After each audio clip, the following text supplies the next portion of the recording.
In this video, you'll learn how to make your Google Calendar private. If you've ever worried that other people might be able to see your events or you just want to keep your schedule to yourself, I'll walk you through the exact settings you need to change. We'll go step by step on a computer using a web browser, and by the end, your calendar will no longer be publicly visible.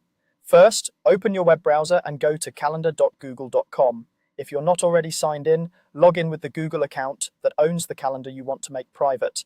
It's important to be in the correct account here, especially if you use multiple Google accounts for things like work, school, or personal use. Once you're signed in, you'll see your main calendar view with your events laid out by day, week, or month.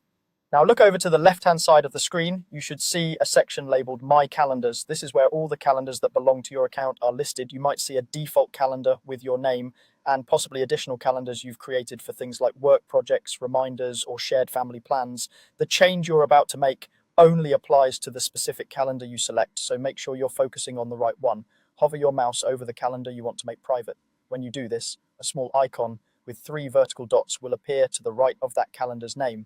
These 3 dots open a menu with more options for that specific calendar. Click on the 3 dots to open that menu. From the menu that appears, select Settings and Sharing. This will open a new settings page just for that calendar.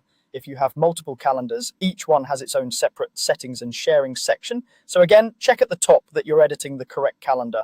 On this page, you'll see different groups of settings related to how your calendar behaves, who can see it, and how it integrates with other tools.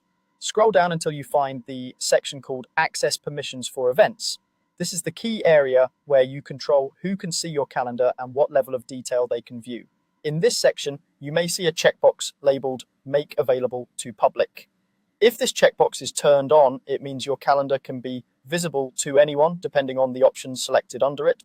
To make your calendar private, you'll want to disable that option. Click the checkbox next to Make Available to Public so that it is no longer checked. When you uncheck it, your calendar will stop being publicly accessible. You don't usually need to press a save button here because Google Calendar saves these changes automatically. Once you've done this, your calendar is no longer available to the public.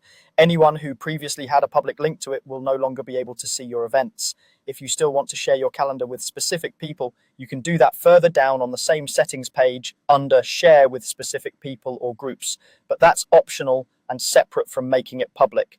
And that's all it takes.